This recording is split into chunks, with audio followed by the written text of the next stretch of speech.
Okay, we are going to start with the chapter number 1, nature, objective and scope of the audit. इसमें हम पढ़ेंगे about the meaning, objective and scope, need and benefits, qualities of auditor, inherent limitations, audit with reference to standards and auditing and SA 200. तो हम सबसे पहले बात करते हैं about the meaning and nature of auditing. जैसा कि यहाँ पे लिखा है, an audit is an independent examination of the financial information of any entity whether profit oriented और not and irrespective of the size and legal form when such an examination is conducted with a view to expressing an opinion thereof. तो सीधी भाषा में audit का मतलब है एक independent examination. यहाँ पे इंडिपेंडेंट एक इंपॉर्टेंट कीवर्ड है कि हमें इंडिपेंडेंटली ही एग्जामिन करने होते हैं फाइनेंशियल इन्फॉर्मेशन किसी भी एंटिटी की. अब वो एंटिटी चाहे प्रॉफिट ओरिएंटेड हो चाहे ना हो, जैसा कि यहाँ पे लिखा ही हुआ है, whether it is profit oriented और not, irrespective of the size or legal form, irrespective of the उसका क्या साइज है, क्या लीगल फॉर्म है, इससे हमें नहीं मतलब. ऑडिट एक इंडिपेंडेंट एग्जामिनेशन है जो कि होना चाहिए. When such an examination is conducted with a view to expressing an opinion thereof, और हम एग्जामिनेशन जो कर रहे हैं वो भी किसी रीज़न से कर रहे हैं. अगर हम एग्जामिनेशन कर रहे हैं तो इस रीज़न से कर रहे हैं कि हमको आफ्टर ऑल एक ओपिनियन देना है. ओपिनियन देना यहाँ पर हमारा सब्जेक्ट मैटर है कि हम ऑडिट क्यों कर रहे हैं. एक इंडिपेंडेंट एग्जामिनेशन है, हम फाइनेंशियल इन्फॉर्मेशन का ऑडिट कर रहे हैं. एंटिटी प्रॉफिट ओरिएंटेड हो ना हो, साइज छोटा हो बड़ा हो, when such an examination is conducted with a view to expressing an opinion thereof. और फिर लास्ट में ऑडिटर को एक ओपिनियन देना होता है. एनालिसिस इन्होंने दे रखा है यहाँ पे इसकी डेफिनेशन का, एक बार फटाफट से गो थ्रू कर लेंगे. ऑडिट एक इंडिपेंडेंट एग्जामिनेशन है. यहाँ पे इंडिपेंडेंस का मतलब है कि ऑडिटर के ऊपर किसी भी तरीके का इन्फ्लुएंस नहीं होना चाहिए, मतलब ऑडिटर बायस नहीं होना चाहिए, इन शॉर्ट, राइट. फिर हम बात करते हैं कि जो ऑडिट का पर्पस है ना वो है to give an opinion. Audit होता ही इसलिए है ताकि हम एक ओपिनियन दे सकें on the financial statements. Next इन्होंने बोला, understand that the preparation and presentation of financial statements of an entity is the responsibility of management of the entity. अब ये फाइनेंशियल स्टेटमेंट्स को बनाना, ये रिस्पॉन्सिबिलिटी देखो मैनेजमेंट की है कि मैनेजमेंट ही फाइनेंशियल स्टेटमेंट्स को बनाएगी. ऑडिटर एक ओपिनियन एक्सप्रेस करता है by means of a written audit report. अब जब भी ऑडिटर अपना ओपिनियन देगा, जब भी वो फाइनेंशियल स्टेटमेंट्स को देखेगा, तो वो ऐसे उसको काम करना है कि it should not mislead anybody. In doing so he has to see कि फाइनेंशियल स्टेटमेंट्स किसी भी को मिसलीड ना करे. इसलिए उसको इंश्योर करना होता है कि जो अकाउंट्स है that they have been drawn up with reference to entries in the books of accounts. जो एंट्रीज हुई हैं in the books of accounts वो सपोर्टेड होनी चाहिए बाय एन एप्रोप्रिएट एविडेंस. कोई भी एंट्री ओमिटेड नहीं होनी चाहिए. The information conveyed by the, जो भी फाइनेंशियल स्टेटमेंट से इन्फॉर्मेशन मिल रही है वो बिल्कुल क्लियर और अनएम्बिग्यूअस. अनएम्बिग्यूअस का मतलब क्या है, मतलब कुछ भी कन्फ्यूजन नहीं होना चाहिए. अनएम्बिग्यूअस मतलब not confusing. Financial statements are properly classified, described and disclosed and the statement of accounts आपके बिल्कुल ट्रू और फेयर व्यू देने चाहिए ऑफ द ऑपरेशनल रिजल्ट्स. ठीक है. ऑडिटिंग अश्योरेंस प्रोवाइड करती है. ऑडिटिंग से हमें पता चलता है कि आफ्टर ऑल जो पूरा ये फाइनेंशियल स्टेटमेंट्स है इस एंटिटी के, ये किस तरीके के हैं, मॉडिफाइड हैं, अनमॉडिफाइड हैं. ये आपके ओपिनियंस के टाइप होते हैं कि आपका ओपिनियन मॉडिफाई आ रहा है, अनमॉडिफाई. ये हम आगे जाके ऑडिट रिपोर्ट वाले चैप्टर में पढ़ेंगे. अब हम बात करते हैं about an important topic that is about the interdisciplinary relationship of the auditing with the diverse subjects. तो ऑडिटिंग सिर्फ अकेला ऑडिटिंग ही नहीं है, ऑडिटिंग में भी बहुत सी चीज़ें हैं. ऑडिटिंग इंटरडिसिप्लिनरी है. इंटरडिसिप्लिनरी है मतलब ये बहुत सी अलग सब्जेक्ट्स के साथ भी रिलेशनशिप रखता है. ये ड्रॉ करता है diverse subjects including accountancy, law, behavioural science, statistic, economics and financial management. एक हमारे पास sound knowledge of accounting principles का होना बहुत ज़रूरी है अगर आप ऑडिट करने जा रहे हैं. Similarly good knowledge of the business laws is also required. Taxation laws also help the auditor to understand financial statements in a better way. आप इसमें देख सकते हैं. तो इन्होंने क्या बोला कि आपको अकाउंटिंग के साथ में ऑडिटिंग का रिलेशन है, लॉ के साथ है, इकोनॉमिक्स के साथ है, behavioural science, statistics, mathematics, data processing, financial management and production. ये देखिए, during the course of audit auditor को इंटरैक्ट करना पड़ता है बहुत से लोगों के साथ. सीकिंग इन्फॉर्मेशन, जैसे इंक्वायरी करनी है, किसी से कोई बात पूछनी है, तो यहाँ पे इन्वॉल्व क्या हुआ, इंटरैक्शन. इंटरैक्शन और क्या इंक्लूड हुआ, human behaviour. Auditors use statistical methods to draw samples in a scientific manner. It's not possible for an auditor कि वो एक एक जाके ट्रांजैक्शन चेक करेगा, तो हम सैम्पलिंग मेथड यूज़ करते हैं. सब्जेक्ट मैटर जैसे कि इकोनॉमिक्स भी बहुत ज़रूरी है ऑडिटर के लिए समझना. फाइनेंशियल मैनेजमेंट इसलिए ज़रूरी है क्योंकि इससे हम समझ पाते हैं क्या फ़ंड फ्लो हुआ, क्या वर्किंग कैपिटल मैनेजमेंट है. तो इन सब की भी जानकारी ऑडिटर को होनी ही चाहिए, तभी वो ढंग से ऑडिट कर पाएगा. तो ये आपको इन्होंने बहुत शॉर्ट में रिलेशनशिप दे रखा है विद डिफरेंट सब्जेक्ट्स, जैसे कि ऑडिटिंग एंड अकाउंटिंग में आप बोल सकते हैं कि आपको अकाउंटिंग प्रिंसिपल्स, अकाउंटिंग स्टैंडर्ड्स की नॉलेज होनी चाहिए। ऑडिटिंग एंड लॉ आपके पास एक गुड नॉलेज होनी चाहिए बिजनेस लॉज की। इकोनॉमिक में क्या है कि आपको सबसे पहला काम ऑडिट में क्या होता है कि आपको अपने क्लाइंट का बिजनेस समझना है, बिजनेस इन्वायरमेंट समझना है, तभी तो आप उसके बाद कुछ प्लानिंग करेंगे ऑडिट की। तो auditor is expected to be familiar with the overall economic environment of the client. Auditing and behavioural science की knowledge of the human behaviour भी बहुत ज़रूरी है अगर आपको इफेक्टिवली अपनी ड्यूटीज़ को डिस्चार्ज करना है। स्टैटिस्टिक्स और मैथमेटिक्स भी ज़रूरी है जिससे आपको हेल्प मिलेगी for the verification of inventories. आपको स्टैटिस्टिकल सैम्पलिंग पता होना चाहिए। डेटा प्रोसेसिंग में क्या है, EDP auditing in itself is developing as a discipline in itself. Data processing का कैसे करने का। फाइनेंशियल मैनेजमेंट की आपको इन्फॉर्मेशन अच्छी खासी होनी चाहिए जिससे आप देख सकें क्या फंड फ्लो हो रहा है, क्या रेशियो एनालिसिस है कंपनी का, कितनी क्या कैपिटल बजटिंग है। Auditing and production, good auditor वही है जो कि समझ पाए क्लाइंट को और उसके बिजनेस फंक्शंस को, जैसे कि प्रोडक्शन, कॉस्ट सिस्टम, मार्केटिंग। अब हम बात करते हैं about the objectives of the audit, और यहीं पे हमारा ऐसे 200 का भी रेफरेंस आएगा। सो इन कंडक्टिंग द ऑडिट, जब भी एक ऑडिटर ऑडिट करता है तो आपका ऐसे 200 चलता है। उसमें हमारे पास होता है overall objectives of the independent auditor and conduct of audit in accordance with the standards on auditing. यहाँ पे हम बेसिकली पढ़ने जा रहे हैं about the objectives of the independent auditor, और फिर उन्होंने इन्हीं 2 पॉइंट्स को बाद में एनालाइज करा है। तो आपका सबसे पहला ऑब्जेक्टिव होता है कि आपको एक रीजनेबल अश्योरेंस ऑब्टेन करना है कि क्या आपके financial statements are free from the material misstatements और नॉट, राइट। फिर ऑडिटर उसके बारे में एक ओपिनियन एक्सप्रेस करता है कि क्या आपके फाइनेंशियल स्टेटमेंट सारे मटेरियल रिस्पेक्ट्स में एफआरएफ के हिसाब से एप्लीकेबल एफआरएफ के हिसाब से बनाए गए हैं या नहीं बनाए गए हैं। और दूसरा ऑब्जेक्टिव होता है ऑडिटर का जब भी वो ऑडिट करता है, to report the financial statements and communicate as required by the SAs. मतलब फिर आपको उसी फाइनेंशियल स्टेटमेंट के ऊपर रिपोर्टिंग करनी है, अपना ओपिनियन देना है और उसको कम्युनिकेट करना है जैसा भी ऐसे रिक्वायर करता है। तो एक बार इसका एनालिसिस देख लेते हैं। तो एनालिसिस में इन्होंने बोला कि जैसे कि ऑडिटर का ऑब्जेक्टिव क्या है कि ऑडिटर के पास एक रीजनेबल अश्योरेंस होनी चाहिए whether financial statements are free from the misstatements और नॉट। यहाँ पे एक शब्द है reasonable assurance and absolute assurance. हम कभी भी एब्सोल्यूट अश्योरेंस नहीं देते। एज एन ऑडिटर आपको रीजनेबल अश्योरेंस देनी होती है। एब्सोल्यूट अश्योरेंस तो एक गारंटी हो जाती है, तो हम इसमें गारंटीज नहीं दे रहे हैं, हम इसमें एक रीजनेबल अश्योरेंस देते हैं, अपना ओपिनियन देते हैं कि हाँ फाइनेंशियल स्टेटमेंट्स फ्री हैं मटीरियल मिस स्टेटमेंट से या नहीं। रीजनेबल अश्योरेंस एक कंप्लीट गारंटी नहीं होती है। ये हाई लेवल ऑफ अश्योरेंस ज़रूर है लेकिन कंप्लीट अश्योरेंस नहीं है। Audit is carried out by the auditor with the professional competence and skills in accordance with the standards on auditing. Next statement, misstatements in auditing. अब जो misstatements आपके financial statements में होते हैं, देखो वो फ्रॉड भी हो सकता है, वो कोई गलती भी हो सकती है। ऑडिटर हमेशा सीख करता है to obtain a reasonable assurance कि वेदर आपके financial statements are free from the material misstatements और नॉट।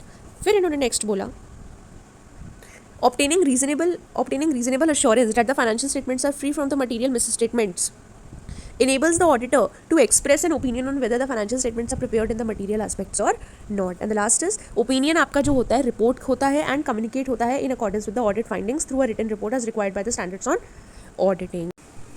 तो हमारा आफ्टर ऑल ऑब्जेक्टिव यही होता है कि ऑडिटर ओपिनियन देता है और उसको फाइनली रिपोर्ट कर देता है और कम्युनिकेट करता है in accordance with the audit findings. Next हम बात करेंगे about scope of audit. Audit में क्या क्या चीज़ें इंक्लूडेड रहेंगी।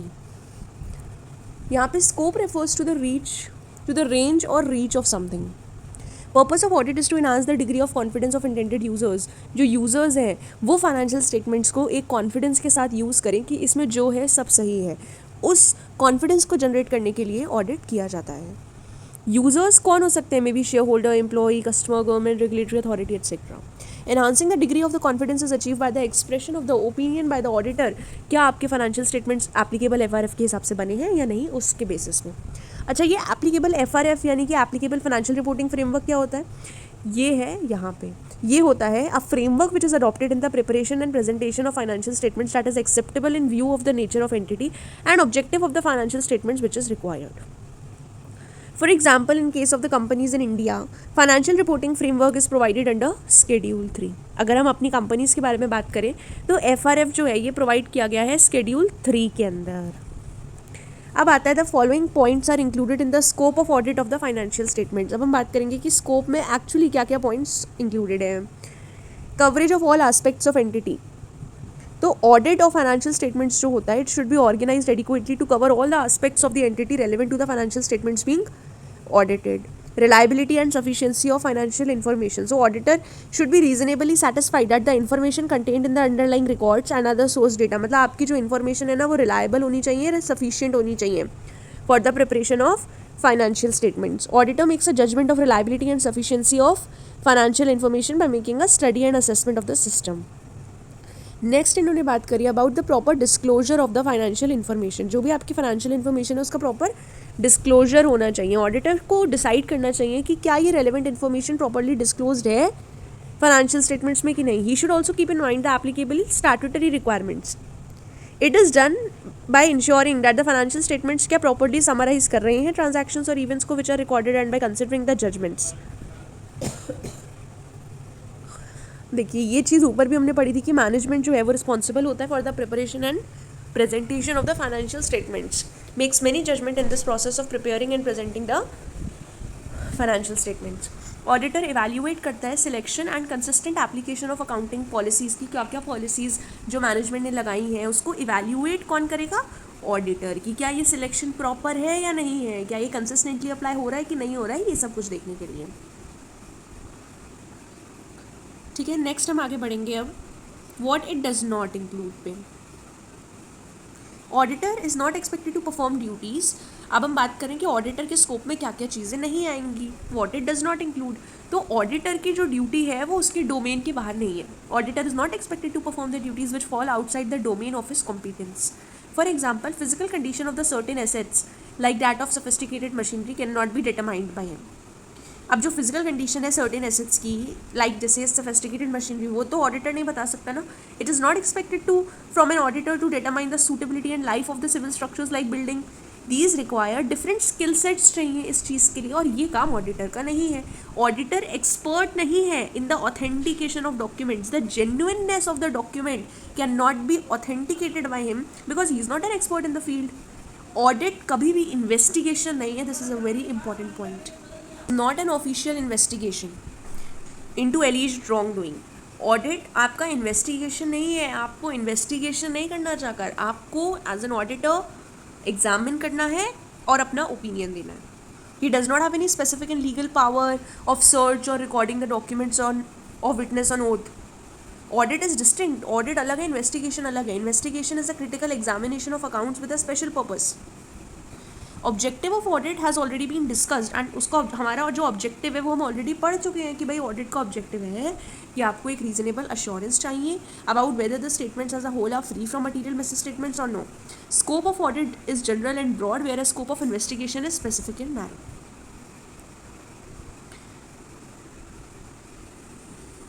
अब हम बात करेंगे about the inherent limitations of the audit which is a very very important portion if we talk from the exam point of view. The process of audit suffers from certain inbuilt limitations due to which an auditor cannot obtain an absolute assurance. जैसे हमने क्या objectives में पढ़ा कि auditor एक हमेशा reasonable assurance देता है. एब्सोल्यूट क्यों नहीं देता? क्योंकि कभी भी वो श्योर नहीं हो सकता ना कि 100% सब कुछ गारंटी के साथ करेक्ट है या नहीं. इसीलिए श्योर नहीं है क्योंकि कुछ लिमिटेशंस भी होती हैं ऑडिट की. Now we going to read about the limitation. सबसे पहली लिमिटेशन होती है the nature of financial reporting. Preparation of the financial statements involve many judgements by the management. जो फाइनेंशियल स्टेटमेंट्स हैं वो तो मैनेजमेंट बना रहा है. अब मैनेजमेंट ने जजमेंट के हिसाब से अपने फाइनेंशियल स्टेटमेंट्स को प्रिपेयर करा है तो it's not known by the auditor. वो तो उसमें मैनेजमेंट के जजमेंट्स इन्वॉल्व हैं राइट. दीज जजमेंट्स में इन्वॉल्व सब्जेक्टिव डिसीजंस और डिग्री ऑफ उसमें अनसर्टिनिटीज़ भी हो सकती हैं. तो auditor is not able to obtain absolute assurance कि आपके फाइनेंशियल स्टेटमेंट्स फ्री ही हैं from the material misses statements. One of the premises for conducting an audit is that the management acknowledges its responsibility of preparation of financial statements with applicable FRF. Such controls may have not been operated to produce reliable financial information उनकी खुद की limitations के चक्कर में. So basically nature of financial reporting बस इतना बोलता है क्योंकि फाइनेंशियल स्टेटमेंट्स प्रिपेयर कर रहा है मैनेजमेंट. इट मे जो ये प्रिपरेशन है it may involve making judgements by the management. These judgements will involve some subjective decisions और उसमें अनसर्टिनिटीज़ हो सकती हैं. अब हम मूव करते हैं टू द नेक्स्ट वन कि नेचर ऑफ ऑडिट प्रोसीजर्स कि आपके ऑडिट प्रोसीजर्स के ऊपर भी डिपेंड करता है. ठीक है, यहाँ भी हमारी कुछ लिमिटेशंस हैं जैसे कि auditor carries out is work by obtaining the audit evidence through the performance of audit procedures. Auditor audit procedures लगाता है, ऑडिट एविडेंस को ऑब्टेन करता है. कुछ प्रैक्टिकल और लीगल लिमिटेशंस होती हैं ऑडिटर की एबिलिटी के ऊपर to obtain audit evidence. For example auditor सारे के सारे ट्रांजैक्शंस और बैलेंसेस तो नहीं चेक करता ना, वो तो उसका अपना प्रोसीजर है.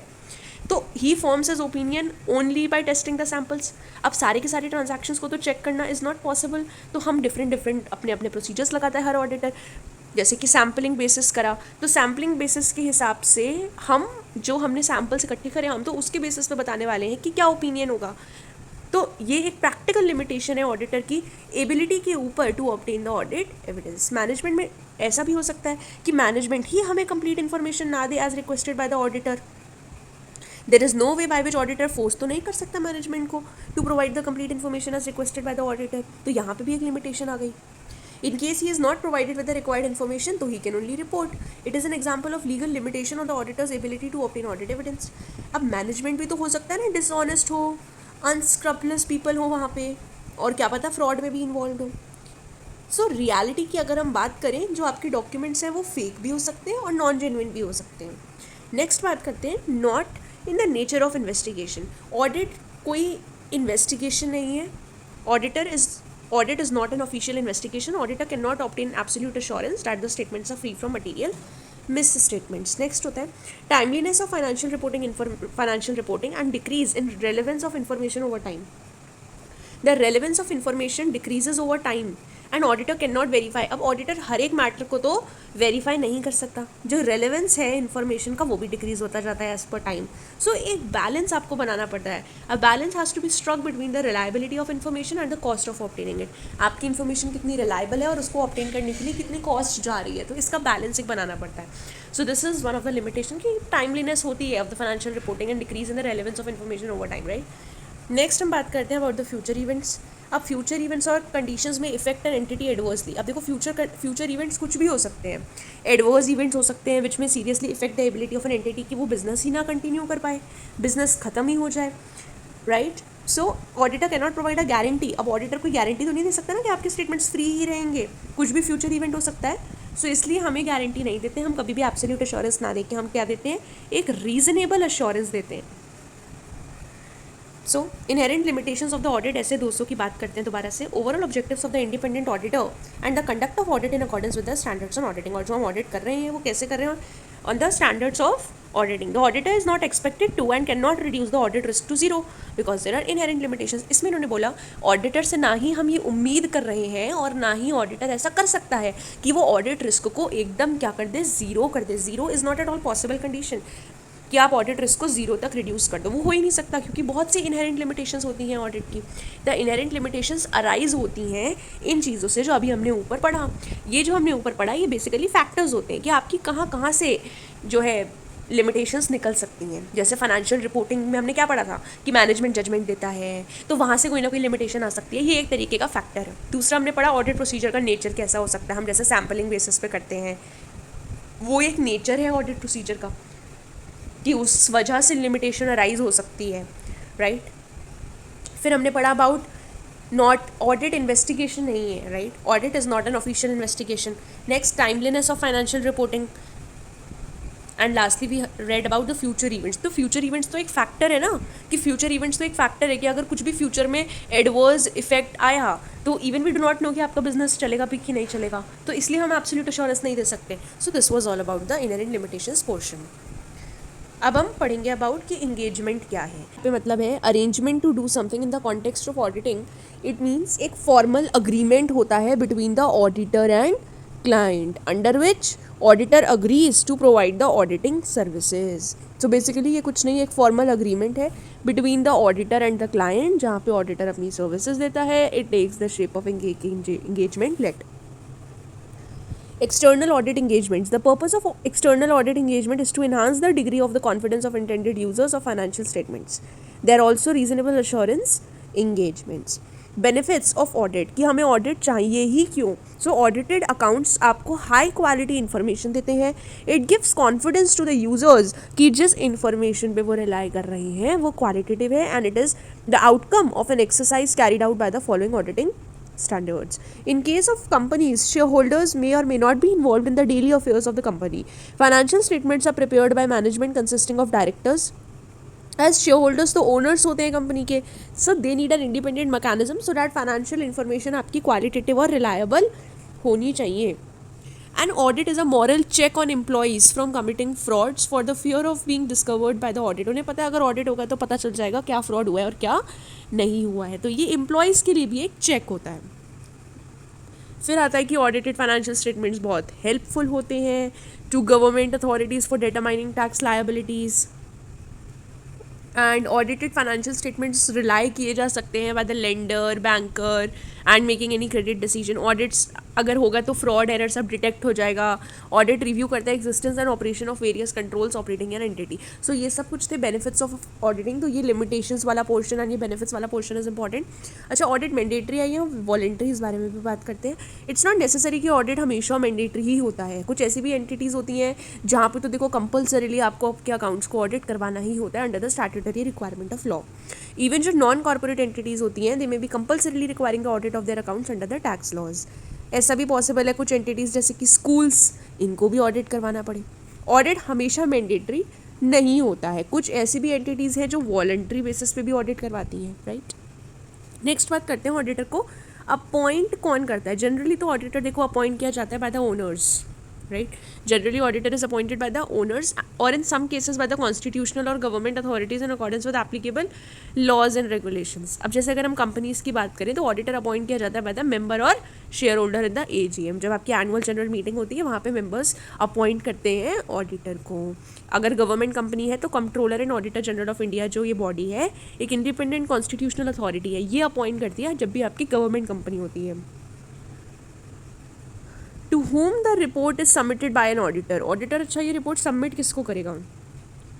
The outcome of the audit, जो भी कुछ आपके आउटकम जो भी ओपिनियन निकलता है वो हम ऑडिट रिपोर्ट में लिखते हैं. Which auditor expresses as an opinion. The report is submitted to the person who is making the appointment of an auditor. उस बंदे को सबमिट करना होता है. अगर जैसे कंपनीज की बात करें तो वो शेयर होल्डर्स होते हैं जिसको आप ये रिपोर्ट सबमिट करोगे. In case of firm partners को दोगे.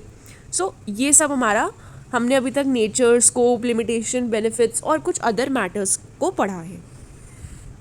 और इसी के साथ हमारा चैप्टर हो जाता है ख़त्म. तो ये हमारे पास कुछ MCQs हैं, एक बार इनको करके देख लेते हैं. तो इससे पता चल जाएगा कि आपकी कितनी अंडरस्टैंडिंग मैच हुई है और कितनी नहीं मैच हुई है. So let's go with this. तो पहला MCQ देखते हैं क्या है. Gurpreet was of the view that the audited financial statements are not a guarantee against probable wrongdoings in the financial matters of company. What kind of assurance does audit of the financial statements provide? हमने already पढ़ा है कि हमेशा reasonable assurance होता है. अब वो ये पूछ रहे हैं कि रीज़नेबल अश्योरेंस यहाँ पे क्या है. ये हमने अभी चैप्टर में ऊपर लाइन भी पढ़ी थी कि रीज़नेबल अश्योरेंस का मतलब क्या होता है. High level of assurance but not absolute assurance. मतलब आपको अच्छी खासी हाई लेवल ऑफ अश्योरेंस तो मिलेगी बट एब्सोल्यूट 100% नहीं मिलेगी. This was the meaning. Okay, next is Rohit added that auditor can force an employee of the company to provide him the required information. क्या ऐसा हो सकता है. अब भी हमने जस्ट ऊपर पढ़ा था क्या है ऑडिटर ऐसा कर सकता है. वो नहीं कर सकता. ही कैन नॉट डू सो. वो मैनेजमेंट से सिर्फ रिक्वेस्ट कर सकता है इन्फॉर्मेशन लेने के लिए. So just look at this what it is written. He can only request for providing him the necessary information and documents but it can not be force. या फोर्स नहीं कर सकते लेने के लिए. ओके, नेक्स्ट आता है थर्ड वाला. Ali had listened in one of the classes that audit covers all the aspects of an entity and concluded that each and every transaction of the entity is verified by the auditor. क्या आपको ऐसा लगता है कि auditor हर एक transaction को verify करता होगा. No, because that is not possible only. Goreti also seemed to be in agreement with him, but she was of the view that besides this, it is also meant that audit should be organized to cover all areas of an entity. Which of the statement is appropriate in this regard? आपको बताना इनमें से सही कौन कह रहा है. ठीक है, देखो अली क्या बोल रहा है. अली बोल रहा है कि ऑडिट कवर करता है सारे एस्पेक्ट्स ऑफ एन एंटिटी और वो कंक्लूजन करता है हर ट्रांजैक्शन चेक होना चाहिए. Ali is absolutely wrong. Every transaction को चेक करना पॉसिबल नहीं है. ऑडिट प्रोसीजर्स लगाए जाएंगे, सैम्पलिंग बेसिस होगा, उस बेसिस पे ट्रांजैक्शंस देखे जाते हैं. अच्छा, गोरेती बोलती है, Goretti is of the view that besides this it is also meant that the audit should be organized to cover all areas of the entity. So which of the following appropriate in this regard? इसमें views of Ali and गोरेती दोनों ही incorrect हैं क्योंकि it's not possible कि आप सारे areas of the entity के ऊपर नज़र रख पाएँ. This is a lot to do in audit and this is not practically possible. So views of both Ali and Goretti are incorrect is your correct answer here. Next, all of them also discussed about the benefits of auditing. Which of the following is not a benefit? हमने अभी बहुत सारे benefits पढ़े थे, आपको बताना है कौन सा benefit नहीं है. Look at the first one. Since auditing is connected to the future events, audited information can be easily relied upon by the users. Is it true or no? यही वाला स्टेटमेंट आपका इज नॉट अ बेनिफिट. ये benefit कैसे है? ये तो हमारे inherent limitations का फैक्टर है ना, कि अगर फ्यूचर इवेंट्स है, कुछ भी अनसर्टेनिटी हो सकती है, इसलिए हम कभी भी 100% या एब्सोल्यूट एश्योरेंस के साथ रिलाई नहीं कर सकते. This is the correct thing, right? मतलब ये तो लिमिटेशंस का है ना, ये आपके बेनिफिट्स में नहीं आता, ये तो लिमिटेशंस वाला पोर्शन है, ये तो लिमिटेशंस का है. एरर्स और फ्रॉड आपके डिस्कवर हो सकते हैं, ये अच्छी बात है, ये तो बेनिफिट है. गवर्नमेंट अथॉरिटीज़ उसको यूज़ कर सकती हैं, ये बेनिफिट है. It can help in bringing out deficiencies, ये बेनिफिट है. लेकिन ये वाली तो लिमिटेशन है ना, तो इसलिए ए वाला answer is correct. Goriti told her friends that she had read a news report about how a company had misled its auditors by producing some fabricated documents. Which of the following documents seem to be appropriate in this regard? आपको बताना है कौन सा statement इसमें appropriate है, तो आप इसमें बोलेंगे कौन सा स्टेटमेंट एप्रोप्रिएट है. Read the first one. It was wrong on the part of the auditor to rely upon fabricated documents. He must have discovered it as the same falls within the scope of his duties. This is not at all an appropriate statement, right? जैसे ही हम चारों के चारों points पढ़ लेंगे, you come to know at yourself कि कौन सा सही है. Although it was wrong on the part of auditor to rely upon fabricated documents, he can not do anything in the matter. Do you think so? He can not do anything in the matter. He has to report on the basis of documents provided to him. He has no duty in this regard. Okay, let's read the seat one. Auditor has to conduct audit by exercising professional skill. He is not an expert. उन्होंने साफ साफ बोला है कि yes, बिल्कुल सही बात है कि वो expert तो नहीं है in discovering the genuineness, लेकिन management consisting of dishonest persons may have led him to rely upon the fabricated documents deliberately. This is the correct answer. ये करेक्ट आंसर इसलिए हुआ, द रीज़न इज़ कि एक management में dishonest persons होंगे. अब वो डिसऑनेस्ट पर्सन्स ऐसे डिसऑनेस्ट पर्सन्स थे कि ऑडिटर को रिलाई करना पड़ा अपॉन दोज डॉक्यूमेंट्स. ठीक है, डॉक्यूमेंट्स के ऊपर रिलाई करना पड़ा और उस वजह से ऐसा हुआ. So auditor has to conduct audit by exercising professional skill. वो एक्सपर्ट नहीं है. मैनेजमेंट में डिसऑनेस्ट पर्सन्स हो सकते हैं जिनकी वजह से ऑडिटर को ऐसा रिलाई करना पड़ा. So as you can see the answers, they are correct. Okay.